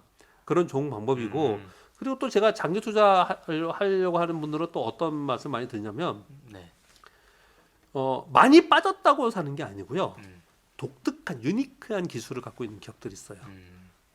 얘가 보니까 되게 특이한 걸 하네. 그렇죠. 남들이 안 하는. 예, 남들이 안 하는 기술력 갖고 예를 들어서 뭐 언어 번역하는 플리터라는 것도 있고 여러분 이게 보면은 그 외국 기사들 보면은 번역 뭐 제공 플리토 뭐 이런 거 있어요. 제 종문 얘기하는 건 아니에요. 예를 드는 겁니다. 네네. 그런 종목들이 있어요. 예전에 뭐 원자현미경인가 하는 파크시스템스 뭐 이런 5천 원 그 지금 거의 10만 원 됐을걸요. 그런 독특하게 하는 유니크한 기술을 갖고 있는 데서 그 기술이 성공하지 못해서 뭐 위험하게 될 수도 있습니다. 그런 데들을 그 기술력을 믿고 그 재무제표는 봐야겠지만 그런 한 군데에서 위험하잖아요. 그러니까 그런 데를 이제 나눠서 계속 사는 거예요. 그러면 만약에 예를 들어볼게요. 내가 5군데 했는데 3군데가 망했어. 100만 원씩 넣었다고 쳐봐요. 그러면 얘는 망했어도 2군데 망했다고 칠게요. 200만 원이잖아요. 매일 망하면 원금만 망하는 거잖아요. 네. 하나는 본전이에요. 하나 조금 났어요. 하나가 성공했다. 그러면 결론적으로 어떻게 될 것 같아요? 총 금액은 500이잖아요. 네. 200은 날라갔잖아요. 얘가 성공하면 주식은요. 성공하면 10배 이상 막 쏘면서 갑니다. 이게 주식 투자예요, 그게요. 그래서 결과론적 플러스가 나는 거잖아요. 이것도 또 하나의 투자법이에요. 영국의 개인 투자들의 아버지라고 불리는 짐 슬레이트가 얘기하는 개인들은 소형 기술주에 투자해야 된다라는 이론이에요, 이게요. 이것도 한 방법이에요. 자, 이런 여러 가지 방법이 있는데 이런 것들에 대해서 논하는 게 아니고 지금 말씀드리는 거는 일반적으로 주식에 우리나라 투자자들이 가만히 보면은 그렇게 하시는 분들은 이런 방송 듣지도 않고요. 그냥 조용히 계십니다. 알아서 합니다. 알아서 다 해요. 일반적으로 많이 주식에 관심을 갖고 공부를 하시려는 분들은 뉴스도 듣고 시황도 관심이 있고 막 이렇게 해서 시황이 떨어지면 어떡하지 막 걱정도 되고 엔비디아 오른다는데 뭐가 사면 좋겠지 이렇게 하시는 분들이잖아요. 이렇게 하시는 분들은 모멘텀 플레이이기 때문에 그 당시에 패션을 추종해야 됩니다. 추종을 해야 돼요. 그 당시에 패션을 추종해야 되는데 2차 전지가 올라갈 때 2차 전지 추종해야 됩니다. 네. 다만 매수할 때 매도할 때를 내 기준의 스킬이어야 된다고 제가 말씀을 드리는 거예요. 그거는 내가 해야 되는 일이고 네. 어떻든 간에 투자는 아. 거기 돈이 가는 데서 해야 된다. 돈이 가는 데 쪽으로. 돈이 가는 데 네. 해야 된다. 근데 이거를 주저주저 하면 할수록 음. 점점 더 나는 굉장히 보수적이고 굉장히 열심히 공부하고 음. 나는 도대체 왜 안 되지? 이러신 분들은 거의 대부분 제가 말씀드린 이런 이유 때문이에요. 그렇구나. 뭐 MBTI 관련해도 성향이 드러나는데 예. 지금 말씀하신 그런 좀 공격적인 투자라고 하면 어떤 유형이 좀 해당될까요? MBTI의 유형은 뭐 여러분 잘 아시니까 네. 제가 구체적으로 뭐 외향이냐 내향이냐 이런 형들이 있는 거잖아요. 네. 근데 저는 그런 것 때문에 제 책에 이런 내용을 썼는데 음. 그것 때문에 한 건 아니고 지금 좀 전에 설명드린 것처럼 네네. 본인의 성향에 맞는 투자를 해야 된다는 거 저는 생각을 해요. 그래서 그렇죠. 이런 내용을 제가 쓴 거거든요. 자기가 보수적 성향 아무리 생각해봐도 자기를 나는 먼저 좀 알 필요가 예, 있네요. 예. 나는 급등하는 거 엔비디아가 지금 몇 배 오른 겁니까? 나 근데 엔비디아 지금 살 수 있어? 음. 난 저렇게 오른 거 죽었다 깨도 못 살 것 같아. 맞아요. 이런 분들은 아까 말씀드린 대로 투자의 방법은 여러 가지가 있잖아요. 남들이 뭘 하던 간에 나는 그냥 그렇게 해야 돼요. 나는 그냥 오히려 어떤 분 생각할 수 있냐면 시장의 대표 종목인데 지금 패션이 아니라서 빠져 있는 애들도 있을 수 있습니다. 그렇죠. 예. 그런 거 있죠. 지금 예를 들어서 2차 전지도 그런 거고 지금 그런 거고요. 사양 산업은 하면 물론 안 돼요. 주식은 성장에 투자해야 된다고 아까 그렇죠. 말씀드렸습니다. 예. 미래 성장에. 미래에 투자해야 예, 미래에 되니까. 투자해야 되는 건데 네. 근데 얘는 굳이 뭐 특별히 그런 것도 없는데 지금 때가 아니야 그냥. 지금 때가 아니라서 시장에 관심이 없어서 그런 애들이 있습니다. 그런 군이 있어요. 네. 아니, 나는 남들 그냥 거기 있을 때 호두갑 떨 때 나는 그냥 여기서 그냥 사가지고 기다릴 거야. 아예 그렇게 해야 돼요. 아까 말씀드린 거 오해하시면 안 돼요. 빠졌기 때문이 아니에요. 빠진 걸 사라는 게 아니고 네. 그런 분들은 오히려 그렇게 해야 된다는 거예요. 그래서 제가 이 MBTI 얘기하면서 어떤 걸 뭐 뭉뚱그려서 하나만 말씀드릴게요. 네. 제가 여태까지 경험적으로 볼 때요. 음. 제 주변에 주식 투자로 그냥 진짜 큰 돈 벌었다고 하는 사람들, 그래서 뭐 그냥 뭐 이민 갔거나 그냥 노는 사람들, 이런 사람들의 특징을 봤더니 저는 그런 사람이 못 됐기 때문에 제가 이걸 본 거예요. 더 뼈저리게 본 겁니다. 그런 사람들의 특징이 뭐냐면 기가 얇은 사람들이라고요. 기가 되게 기가 얇다는 우리 속담 알잖아요. 네. 누가 뭐 좋대. 이번에 엔비디아 좋대. 테슬라 좋대. 뭐 기가 좋대. 얇다는 건 보통 부정적으로 많이 예, 쓰이는데 부정적으로 보통 쓰이잖아요. 네. 주식상은 안 그래. 그래? 그럼 와가지고 한번 눌러보고 그리고 사는 거예요. 사는 거예요. 조금이라도 사보는 거예요. 그래서 이거 정말 맞네. 그래서 오히려 처음에는 좀 사보지만 점차로 늘려가는. 요렇게 사는 사람들, 기가 얇은 사람이 오히려 난 거죠. 기가 두꺼운 사람들은 어떤 특징을 갖냐면 네. 이런 경우예요. 아마 웃으시는 분들 되게 많이 있을 것 같은데 저도 좀 그런 사람 중에 한 명이거든요. 제 주변에 얼마나 많은 정보를 후배들이 그쵸. 주겠어요. 네. 그러면 네. A라는 후배가 형님 그러면서 A라는 주식을 얘기했어요. 아 그래? 그래서 봤어요. 그래 괜찮네. 그래서 그래. 보고 있었는데 나중에 보니까 뭐 며칠 사이에 따블났어. 아씨 산걸 그랬단 말이에요. 네. 그럼 뭐 그 다음에 한번 줬는데 안 움직였어요. 나중에 한참 보니까 뭐 한 5배 올랐네. 아 이게 샀어야 되는데. 이러다 검증하다 하면서 네. 그 다음에 얘기해줘갖고 야 제가 얘기했으니까 나 이번에 한번 보고 그래 요번에는 한번 믿고 그쵸. 해보겠다. 아무래도. 네. 그건 오히려 마이너스 나. 이런 경우가 많아요. 참 머피의 법칙이에요. 아, 진짜로 그래요. 그렇죠. 네. 왜 그런 이 속성이 나오냐면은 네. 주식은 내가 봤을 때 위험하다고 느끼는 주식이 오히려 더 가는 거고 나는 들어갔다는 얘기는 이건 확실한 것 같아. 이게 맞는 것 같아. 이랬을 때는 희한하게 기가 잘 안 맞아요. 그렇구나. 안 맞는 경우가 굉장히 많습니다. 그래서 기가 얇다 두껍다는 표현을 저는 어떻게 쓰냐면 일단 주변에 사람들이 어떤 정보를 주잖아요. 그러면 고맙습니다. 고마워. 그리고 말하지 말아야 돼요. 제가 꼭 부탁드리고 싶은 건 뭐냐면 그 사람한테 만약에 해가지고 옛날 수풍선필 그런 거 나왔잖아요. 그막 박영규 씨인가가 주식을 누가 정보를 줬는데 야 이거 어떻게 된 거냐 빠지면 올라가면 와 뭐 이러잖아요. 대부분은 누가 종목을 얘기를 해주면 네. 올라가면은 별 얘기 안 해요. 아, 떨어지면 야 이거 왜 떨어지냐? AS 안 해? 이거 뭐야? 이렇게 얘기를 한다고요. 맞아요. 네. 반대로 하시면 돈 법니다. 아, 어떻게 하시면 되냐면 얘기를 해요. 제 주변에 실제로 성공한 사람이 있어요. 누가 얘기를 해주잖아요. 네. 그러면 내가 사요 그냥. 아, 판단은 내가 하는 거잖아요. 그렇죠. 사고 아니다 싶으면 내가 그냥 팔면 돼요. 손절매도 돼. 10% 손절매하든 어떻든 빨리 손절매하고 다른 거 하면 되니까 손절매해요.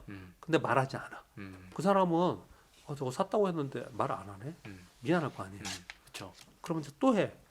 그러면 다음에 또 손절매해서 미안할 거 아니에요. 나 손실 좀 봤는데 뭐 다른 거 없냐? 또 얘기했어. 근데 이익이 났어요. 그럼 커피 하나 사죠. 그러면 그 사람 입장에서는 이 사람은 자기가 알아서 잘 하네. 나는 정보만 주면 잘 하고 그리고 자기가 뭐 손실할 때 별 얘기 안 하고 이익 날 때는 나한테 커피라도 쿠폰이라도 하나 주는 사람이네. 얼마나 고맙습니까? 그 사람한테는 양질의 정보가 갈 수밖에 없어요. 반대로 생각해 보세요. 반대로 그렇죠. 어떤 정보 줬는데 무슨 명이 저거 이익 난 것 같은데 내가 보기에 한 1,000만 원 산 것 같은데 지는 100만 원 샀대. 뭐 또는 뭐 먹은 것도 없대.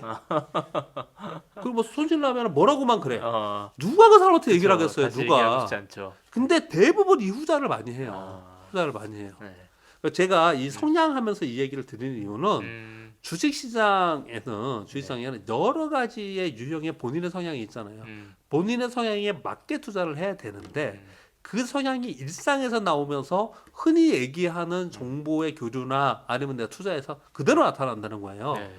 이걸 내가 어떤 성향인지 한번 좀 생각해 보고 내 성향에 맞춰서 하는 게 가장 베스트인 거고 내 성향에 맞춰서 하는 거는 난 주식 못할 것 같아. 그러면 나는 요거는 내가 성향이 이렇더라도 바꿔보려고 노력을 해봐야겠다라는 생각을 해볼 필요가 있는 거예요. 그래서 그렇죠. 네. 대표적으로 제가 저한테 이런 상담하시는 분한테 뭘 해보라 그러냐면요. 급등하는 종목 있잖아요. 요즘에 급등하는 거 뭐예요? 지금 포항 앞바다에 유전 개발했다 가지고 뭐 복도항 그러잖아요. 그렇죠. 네. 저처럼 30년간 주식 투자 한 사람은 잘 못 사요. 그 주식이요. 못 사거든요. 그거를 너무 또 손실 나면 안 되니까 그냥 10만 원씩 사보세요. 10만 원씩. 사고 어떻게 움직이나 한번 보세요. 그런 주식이 그렇게 됐을 때. 그렇죠. 네. 그래서 움직임을 보고 그게 반복 훈련이 되면 본인이 바뀌는 겁니다. 스킬이. 이렇게 얘기를 많이 하거든요. 그런 스킬을 또 키우는 거구나. 이런 게 굉장히 중요하다고 생각합니다. 네. 그런 면에서 어쨌든 뭐 증권가에는 찌라시라는 게 있잖아요. 네네. 그래서 또 그런 게 소문이 빨리 돌고 이렇게 그런 이유도 있는 건가요? 그 예전에는요. 네.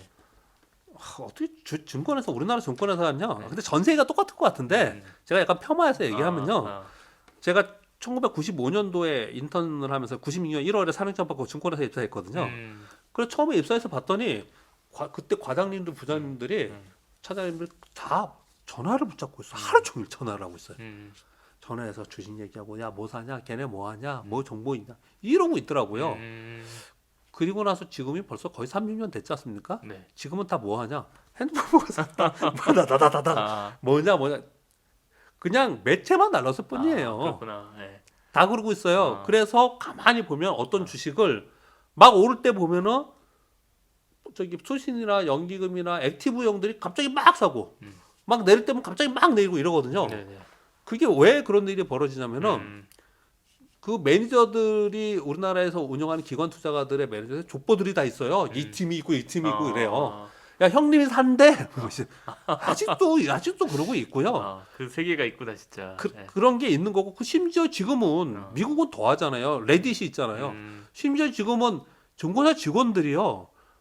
강남에 있는 맘카페 증권사 직원들이 가입해갖고 본다니까요. 한동안 유행이었어요. 야, 니네 뭐 보냐? 그랬더니 맘카페 본다는 거예요. 그들이 뭐 좋대 막 그러면 진짜로 막 움직인다는 거예요, 주가가. 그렇구나. 증권사 직원이 앉아서 그걸 보고 있더라고요. 주식 시장이라는 데가 그만큼 그런 뉴스에 의해서 많이 움직이는데 결론은 뭐냐면 돈이 움직이기 때문에 그렇기 때문에 그래요. 결론은 그래서 아까부터 계속 얘기하는 게 오늘 하루 종일 얘기하는 게 주식은 돈으로 움직이는 겁니다. 돈으로. 그냥 그거부터 단순화시키면서 보는 게 네. 아마도 성공하기에 훨씬 더 빠른 지름길이다. 저는 그렇게 봅니다. 알겠습니다. 이게 뭐 주식을 샀을 때 뭐 크게 이제 수익률이 올라서 대박을 소위 말해 대박을 났거나 이런 경우 이제 또 언젠가는 자기가 수익 실현을 해야 되잖아요. 예. 그럴 때 아까 또 말씀하셨지만 그걸 놓치는 타이밍이 되게 많을 것 같아요. 예. 좀 그런 걸 잘할 수 있는 방법도 있을까요? 아니 근데 매수 타이밍 얘기하는 거잖아요. 네네. 그 매수 타이밍은 스킬이라서요. 아, 이거는 그냥 각자의 스킬대로 하는 거거든요. 네네. 어떤 사람들은 뭐 손실 안 보기 위해서 마이너스 내가 상가에서 마이너스 3% 되면 자동으로 매도 나가게 그냥 요즘에 시스템 다 돼 있거든요. 그런 사람들도 있고 네네. 또는 올라가면서 트레이딩 컷이라는 게 있는데 내가 주식이 10,000원에 샀는데 12,000원 갔어. 그 15,000 밑으로부터 뭐 고점 대비 뭐 얼마 빠지면 매도가 나가게 뭐 이런 것도 해놓고 그러거든. 자기가 못하기 때문에 그런 거예요. 심리적으로 못하기 때문에. 네. 그래서, 자동으로 예, 그걸 그렇게 많이 강제적으로 하거든요. 하는구나. 예. 근데 제 책에서는 저는 어떻게 하냐면 아까 네. 말씀드린 대로 주가가 올랐잖아요. 네. 근데 거래량이 터져. 팔아야 되는 거고요. 음. 주가가 빠졌는데 거래량이 터져. 그러면 이제부터 사도 되는 거고 저는 그렇게 보거든요. 아, 그래서 어찌 보면 되게 심플한데 음. 안 지킨다는 거예요. 음. 제 말이 정말 틀린지 안 맞는지 2021년도에 삼성전자, 네이버, 카카오 고점 네. 찍은 주식들 있죠. 네. 그리고 작년에 고점 찍은 에코프로, 에코프로비엠 얘네들의 일봉을 보고요. 아. 고점 찍은 날 거래량이 어땠나 보세요. 아, 삼성전자도 모든 종목에 고점 찍은 날 거래량이 어땠는지. 다 주가가 오면서 거래량이 터지면 이제 다 온 거예요. 아, 그렇구나. 근데 들어보면 너무 쉽죠? 네. 너무 쉽잖아요. 근데 그렇게 그러니까, 안 해요. 그러니까요. 그렇게 대부분 대부분 그렇게 안 합니다. 아. 그렇게 안 해요. 그렇구나. 오히려 망하는 지름길이 뭐냐면요. 절대 하지 마셔야 되는 건 뭐냐면 네. 줍줍이에요. 줍줍. 아, 줍줍이라는 용어를 누가 쓰기 시작했고 우리 주식시장에서 거짓말하는 것 중에 하나가 뭐냐면요. 주식은 파는 게 아니다. 주식은 롱텀으로 투자해야 된다. 장기 투자해야 된다. 네. 그리고 좋은 주식이 떨어지면 줍줍하면 된다. 이거 안 돼요. 아, 줍줍하다가 다 반토막 나는 거예요. 주식은 올라갈 때 남들 살 때 올라갈 때 나도 따라 사는 거고 남들 팔 때 다시 팔아야 되는데 남들 다 팔려고 하고 막 음목나고 막 떨어지는데 내가 그걸 줍줍한다? 아, 이 얘기는 좀 심하게 얘기하면 지들 팔아먹으려고 그러는 거 아니에요? 아, 그건 아닙니다. 돈 떨어지는 칼날은 피해야지. 예. 좋습니다. 마지막으로 하나 더 여쭤볼게요. 지금 이제 그런 또 주식 투자에 말씀하셨으니까 요즘에 이제 그런 안정성을 추구하기 위해서 적립식 투자를 많이 하잖아요. 네네. 그러니까 그게 뭐 진짜 효과적인 방법이냐 이런 것도 예. 한번 궁금한 분들 많을 것 같아요. 저는 전업식 투자가 좋다고 생각하고요. 네, 저는 이런 말씀 마지막으로 하시니까 이런 네네. 말씀 드려볼게요. 네, 네. 주식 투자를 여태까지 하지 않아도 사는데 문제가 없었던 분, 팀장님이 한번 생각해 보세요. 네, 네, 네. 또는 주식 투자 내가 지금 하고 있지만 나 지금 안 해도 되시는 분, 그렇죠. 네. 이러신 분들은 저는 왜 머리 아프게 하가지고 사시려고 그래요? 안 하셔도 된다고 꼭 해야 되는 이유가 뭐 있습니까? 왜 가만히 보면 네. 제가 정말 욕먹을 각오로 말씀드릴게요. 저성장 시대에 물가는 이렇게 오르는데 거기에 물가를 쫓아가지 못하는 재테크를 하지 못하면 시대에 뒤떨어지고 오히려 가만히 있으면 마이너스다 이런 얘기 하잖아요. 너무 많이 들었어요. 제가 왜 증권사 직원이 얘기해도 되는지 모르겠습니다. 그러면 안 돼요. 그러면 아니 주식은 원금이 깨질 수 있는 거잖아요. 그렇죠. 네. 그건 아니고요. 아, 저는 안 할 수 있으면 안 해도 된다라고 생각하는 사람입니다. 아, 그리고 주식 투자를 하시면서 몇십억씩 막 몇백억씩까지는 제가 못 보지만 아무튼 개인이 몇십억씩 하시는 분들이 있거든요. 네. 왜 그러시는 거예요? 이 몇십억 아니 이럴 수는 있습니다. 네. 몇십억 몇백억을 하던 간에 이걸로 스트레스 안 받아. 또는 그쵸. 자기 돈이 전체 이게 10%뿐이 안 돼. 20%뿐이 안 돼. 그러면 오케이예요. 그런 분들은 좀 어나더 레벨인 근데 것 같은데. 몇십억을 하시는데 보통 사람들이 볼 때는 저 돈이면 그냥 사셔도 되는데 주식 투자를 하면서 너무 스트레스 받고 막 병원 다니고 힘들어하시는 분들이 있어요. 네. 저는 그런 분들 안 했으면 좋겠다고 권하고 싶거든요. 아니 이거 먹고 살자고 하는 일이고 행복하자고 하는 얘기인데 이거 네. 이거 너무 힘들게 주식하는 분 계세요. 그렇죠. 그래서 저는 그렇게 안 하셨으면 좋겠습니다. 일단 그 대우 전제를 깔고 네네네. 그럼에도 불구하고 주식 투자를 하겠다. 음. 내가 하겠다. 그러면 제 아까 적립 투자 얘기하셨잖아요. 네네. 제일 좋은 방법은 저는 저축형 주식 투자는 저는 맞다고 생각해요. 아 저축형 투자. 저축형 네. 투자는요. 음. 왜냐하면 주식은요. 뭐 우리나라에는 뭐 부동산 불패 얘기하고 맨날 그러지만 네. 우리나라 주식시장이 이렇게 한편으로는 안 좋은 이유가 상대적으로 전 세계에서 저평가된 거는 전 세계에서 뭐 물론 일본이나 이런 나라가 있긴 하지만 우리는 위정자들이나 부자들이 부동산에 쏠려 있지 주식 시장은 굉장히 폄하합니다. 아. 이런 성향을 좀 갖고 있어요. 네. 그래서 전 너무 답답해요. 뭐 저는 이제 얼마 안 남았지만 저는 제가 아예 주식시장에서 이제 은퇴하기 얼마 안 남았지만 네. 그 정말 답답함을 가지고 30년 동안 주식시장에 있었어요. 너무 폄하하고 근데 주식시장이 얼마나 선순환하는데 경기예요. 모든 사람의 주머니에서 가장 빠르게 돈을 빼는 건 주식입니다. 그렇죠. 돈 벌면 전 세계 우리나라 전체의 소비가 확 늘어나요. 옛날부터 그런 얘기 있었죠. 주식시장 화랑이 되고 주식시장 인센티브 막 늘고 여의도가 들썩들썩한다. 그러잖아요. 주식시장 안 좋으면 여의도에 술집들 다 빈 있잖아요. 네네 맞아요. 이게 나라 전체도 그러는 거예요. 어. 근데 말하면은 지금 말씀드린 맞다고 해요. 그러면 주식시장의 분양이나 주식시장이 잘 되기 위한 정책이 뭐가 나오냐는 거예요. 안 한다니까요. 우리나라는 안 한다고요. 그래서 우리 시장에 대해서 부정적인 생각이 있지만 적립식으로 소위 ETF를 옛날에는 지수를 사는 게 되게 어려웠어요. 네. 선물만 살 수 있었거든요. 근데 맞아요. 지금은 ETF라는 게 나와서 지수 ETF가 있습니다. 그리고 섹터 ETF가 있어요. 여러분 앞으로 성장에 사라 그랬죠. 우리가 가만히 단순하게 생각해 보자고요. 로봇은 성장이 있는 거 아닙니까? 성장이죠. 자율주행은 성장이 있는 거 아닙니까? 성장이죠. 전기차는 성장이 있죠. 이런 당연한 성장이 있잖아요. 예를 들어서 우리가 철강이 성장입니까 아닙니까? 그러면 좀 애매하잖아요. 그렇죠. 그렇죠. 음식료가 성장입니까 아닙니까? 이건 애매하잖아요. 근데 그러네요. 확실한 성장이라는 게 있잖아요. 성장하는 섹터 산업 있잖아요. 네. 그럼 보면은 로봇 ETF도 있고 자율주행 ETF도 있고 네. 얘는 ETF들이 있어요. 섹터별로. 예, 섹터별로 다 있단 말이에요. 또 국가별로도 다 있어요. 얘네들을 소위 코스트 에버리지라는 게 그렇죠. 얘네들을 10,000원에도 사고 5,000원에도 사고 20,000원에도 사고 이러잖아요. 그러면 미국인들이 왜 미국은 정치인들이 주식시장 굉장히 중요하게 생각하잖아요. 왜? 주식시장이 확 빠지잖아요. 그 자기의 투표권에 그 유권자들의 심리에 그대로 적용하는 거거든요. 우리하고 너무 다르죠. 우리는 부동산이죠. 우리는 네, 부동산이잖아요. 네. 너무 다르죠. 근데 그만큼 유권자들이 주식 투자하는 사람이 많다는 얘기잖아요. 그렇죠. 그만큼 많은 이유가 있습니다. 왜 그러냐면 이들이 예전부터 꾸준히 적립식으로 살아가는 교육을 받아왔고 그렇게 많이 투자를 해요. 근데 주가는 어땠습니까? 꾸준히 올랐잖아요.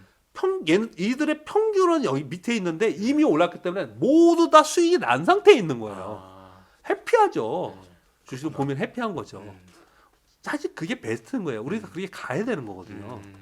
근데 우리가 그렇게 못 가고 있고 그걸 누가 해보자고 하지도 않고 있고 그러는 거예요.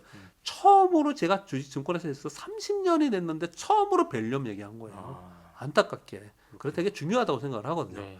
그래서 적립식으로 투자하는 건 굉장히 좋다고 생각하고요. 그리고 섹터별로 투자를 하시는 게 맞다고 생각하고요.